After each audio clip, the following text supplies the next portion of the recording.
Anderson Cooper. And I'm Anderson Cooper. How are you, NeNe? I'm doing great, Rosie. How are you? You look beautiful, I might add. Thank you, and so do you. Yeah. As you can tell, we color coordinated last night. We did. So we are looking fierce. We are looking fierce. Rosie, you look really good. Thanks. You know, I had a heart attack. I know, I heard. I keep telling everyone I had a heart attack. My kids are like, will you shut up already? I'm like, no, I had a heart attack. Well, you know what? You don't look like a person that's had a heart attack. Your hair looks full. You look great. I love how you're looking. Thank you. You are. I try to model myself after you. You always look put together. You've always got it going on. And I don't know where a woman your height gets shoes like that. Oh, thank so you. Fabulous. I keep a shoe. I love shoes, Rosie. They're beautiful. But you look great, and you're recently married. Yes. Ooh. And you. You are recently, there's my beautiful wife, Michelle. Look at her. She's skinny and perfect. And when I first was like checking for a Mattel stamp on her somewhere, you know, she looked, and I thought, do gay women come in that model? But they do. She's beautiful. She is, and she's lovely inside as well. She is. That's great. And I hear you got divorced. I did. Yeah, okay. And you know what? I have a new normal. I got divorced, but I'm dating my ex-husband. Which I think is interesting. Yeah. You're making that man beg and suffer, and I love it. I love it, too. Yeah. I've always loved Greg, so hopefully we'll make it work this time. We were married for 15 years. Yeah, and the guy really wants a key to your house. Yeah, but no, I'm going to give him the garage door opener. Good. Honey, you take it slow, one step at a time. All right, well, we're going to get back to all of our drama in our life, but first we're going to tell you what's going on in the Mideast. Anderson Cooper was sent over there by his CNN team to cover the conflict that's going on right now with Israel and the Gaza Strip. Hello, Anderson. How are you doing? I'm doing great. Thanks so much for sitting in for me, you guys. I appreciate it. I must say this is the most surreal moment, I think, of my entire career.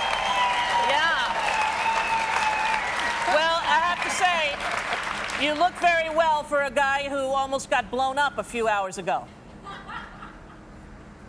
Yeah, it's obviously an incredibly tense situation. I just want to tell you what's happening right now, actually. I don't know if you can see it. There's a building about 4 blocks behind me. That was just hit by 3 missiles. We actually have video. We happened to be rolling on that area at the time, so I want to show you the video, what we saw just about 20 minutes ago. And as you look at that, as soon as those missiles hit, I ran over to that location. I just got back from there. One person was being pulled out. That's actually a media center that got hit yesterday as well. Israeli Defense Forces saying they were targeting a group, Hamas's antenna that they had on the building. I'm not sure what they were targeting today, but we saw 3 missiles going in there, 1 person being pulled out. But I also want to show you what happened last night when I was on the air. You'll see just how much of a chicken I am. There's obviously a lot of explosions here as Israel responds to rockets that are being fired here from Gaza City. Take a look at some incoming fire that kind of caught us by surprise last night.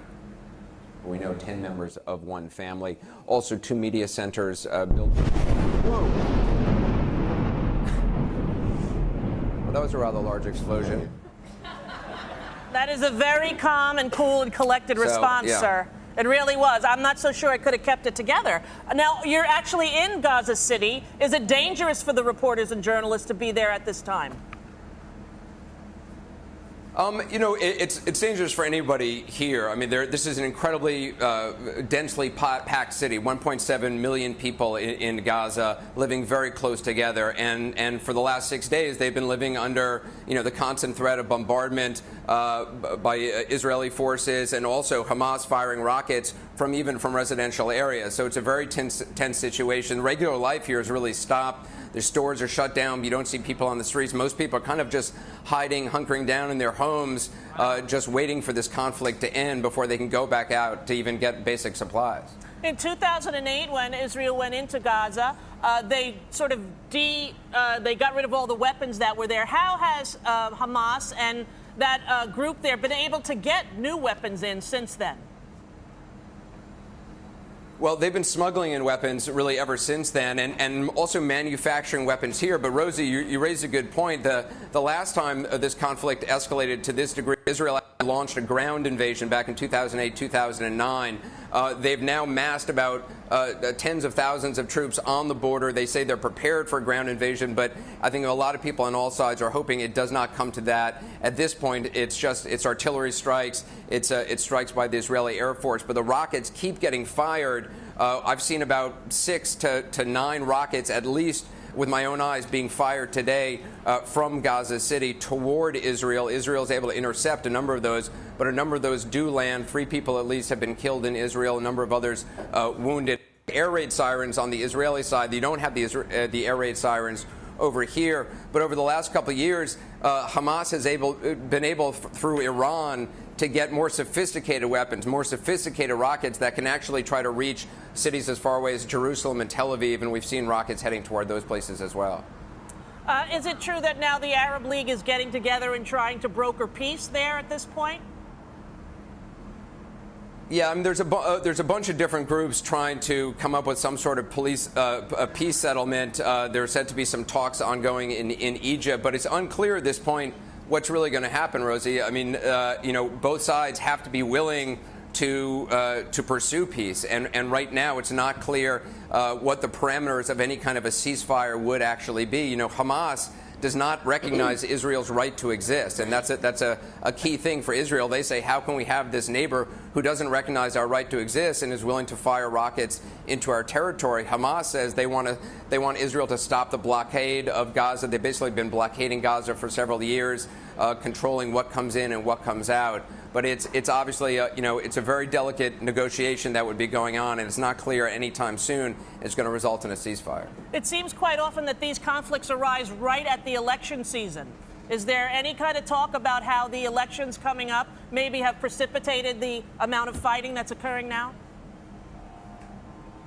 Yeah, the Prime Minister Bibi Netanyahu. There is an election coming up in Israel, and some observers will say, "Well, look, this is showing Benjamin Netanyahu's strength. He wants to show strength before the upcoming elections." And the operation is pretty popular in the state of Israel so far. The last poll I saw said the vast majority of the population supports the operation as it's been conducted so far. The casualties, thankfully, on the Israeli side have been pretty low. We've seen as many as 92 people killed in Gaza. About 20 to 30% of those are believed to be women and children. All those figures come from Palestinian health officials here in Gaza. I was at the hospital earlier. It's obviously a very chaotic scene. So, as this thing progresses, as it continues, it's not clear how that will play out politically in Israel and elsewhere, but it's certainly a very tense situation.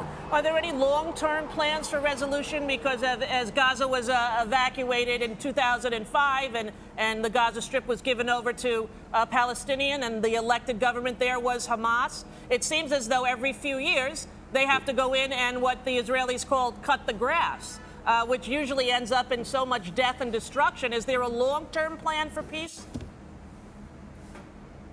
There's not right now. I mean that is critical. I mean, you raise a really good point. You can have a ceasefire to this immediate conflict that's gone on for the last 6 days, but there's got to be some sort of long-term peace agreement. And there's criticism on both sides here, a criticism of the Israeli government for not pursuing peace negotiations with the West Bank authorities, which is the other Palestinian area, which is controlled by a different group of Palestinians than Hamas here, which controls the Gaza and Gaza City. But there hasn't really been political will. There hasn't been much pressure from the United States for a comprehensive settlement. And there's been division within Palestinian officials as well over the framework for peace. So until all sides are willing to come together and really hammer something out long term, it's very likely these kind of situations will continue to happen. There's been talk in the press here in the United States that Bill Clinton may be called upon to come over and broker some sort of peace deal. Is there any talk of that over there?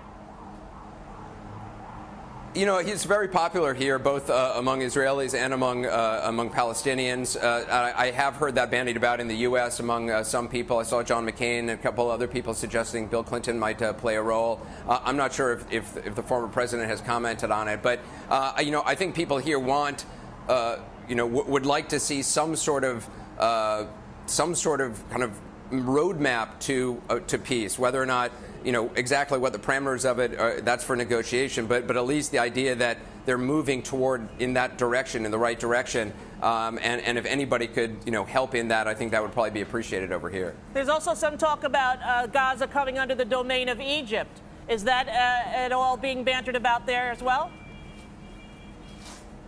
That's very unlikely. I mean, Egypt once occupied Gaza years and years ago, but people here want their own state. They want Palestinian territory, and Egypt pulled out. Israel pulled out of Gaza, which they used to occupy years ago. So, they very much want this to be part of a larger Palestinian state made up of Gaza and the West Bank. Hamas, of course, has a different agenda than what the group that controls called Fatah, which is the Palestinian group that controls the West Bank. And those are two different areas controlled by two different Palestinian groups. Well, we hope that you take care of yourself, that you're safe. We wish for peace for both sides there and for the end of this, loss of life. It seems that in 2012, we could all figure out a way to live together peacefully in this world. Yeah, well, Rosie, NeNe, I appreciate you both being there for me, and thank you so much. I appreciate it. Have fun today. Thank you, Anderson. Take care of yourself, all right? Be safe. We'll see you soon. All right, we're going to take a break. We'll be back and chat with me and the lovely NeNe Leakes with more hot topics. Oops. Yeah, it is. Right after this. Don't go away.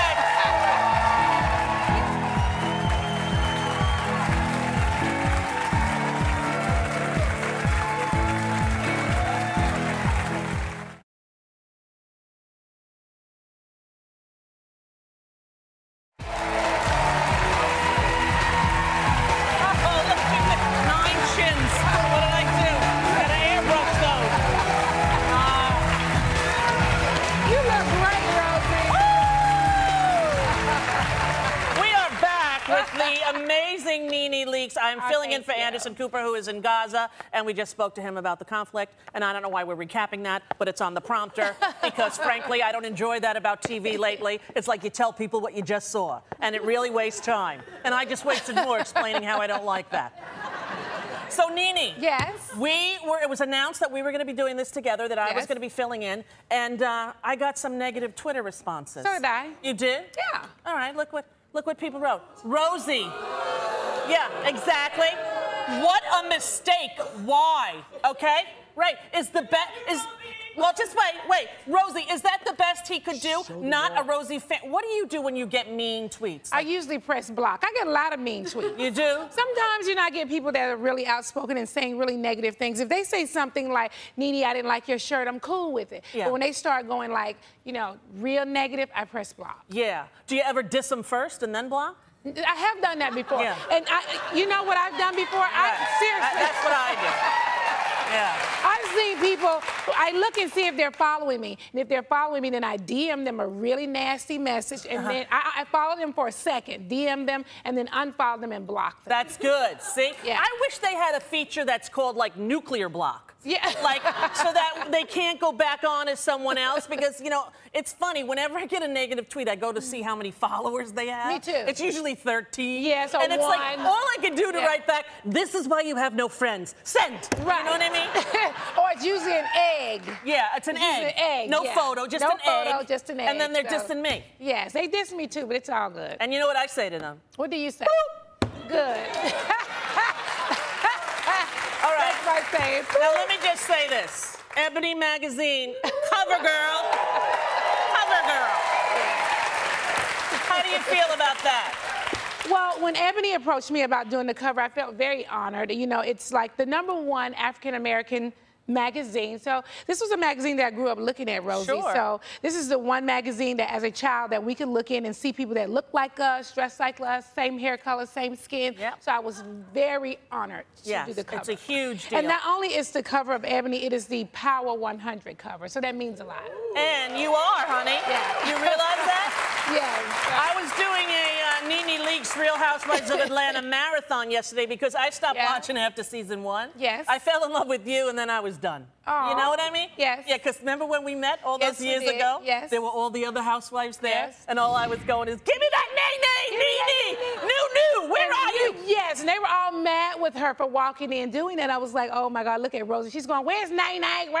Yeah. Where is NeNe? She's the best. And because you know what? You have this thing where you're so honest and you're so quick and you're smart. Yes, You well, I got, have you to know, tell you that my lyrics are crazy. Yeah. Like, my mouth is very slick. Yeah. And but I'm very real with it. Rosie and I have had this conversation before. I'm very real, and I believe in just being who I am. I don't like to put on airs. I just like to be me. Right. And when I saw you on the Real Housewives reunion, you know, it's hard for me to watch the reunion shows because I don't really watch the Real Housewives too much, but I was seeing you talking to the other women when they were making a comment about your adult son. Yes. And you said the most beautiful thing about, you know, what is wrong with you? I, like every other mother, raised my son with truth and with honesty, and they grow up to be adults, and you're putting that on the like, it was so powerful, and it was so, like, right on. First of all, you don't talk about people's children. That is a button that you don't touch. And the other thing is, as a parent,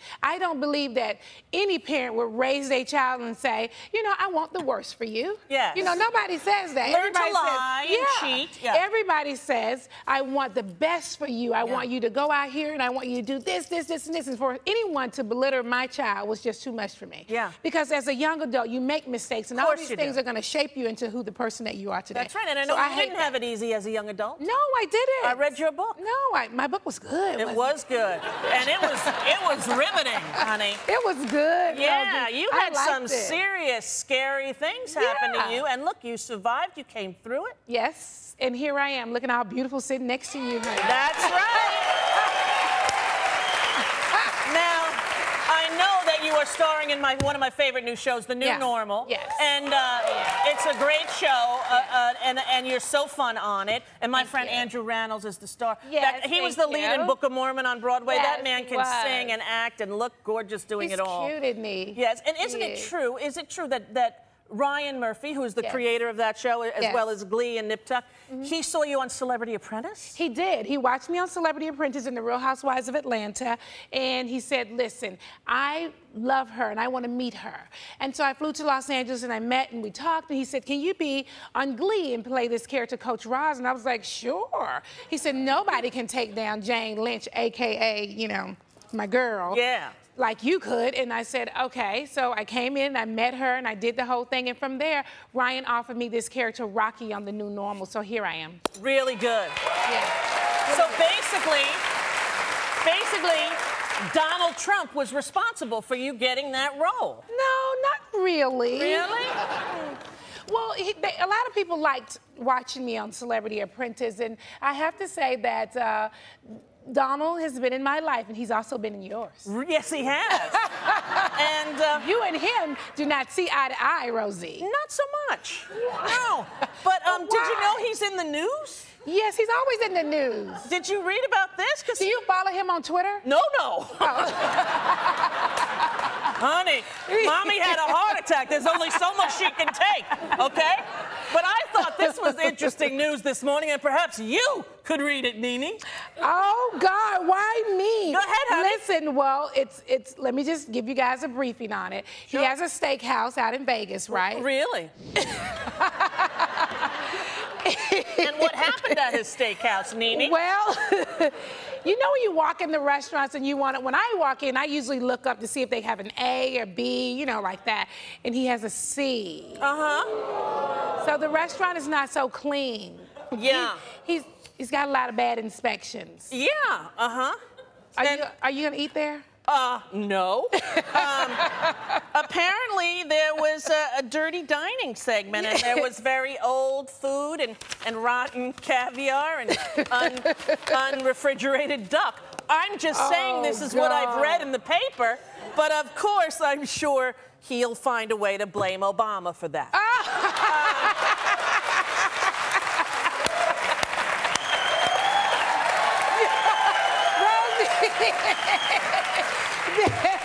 You just kill him with kindness, NeNe. That's all. Just like you this season. There is no one pissing you off this season. No, there's no need. I'm just like, listen, honey, I am on a high. I am doing big things, and no one's going to take me backwards. Yes. And you know what? Onward. Onward. And you cannot, you don't want to have another heart attack. No. So don't worry about Don. No, I'm not going to worry about him at all. I'll take care of Don. You do it for me, sister. Yeah. All right. Now, we're going to take a break. You know who else is on today? James Spader. Love that guy. Such a great actor.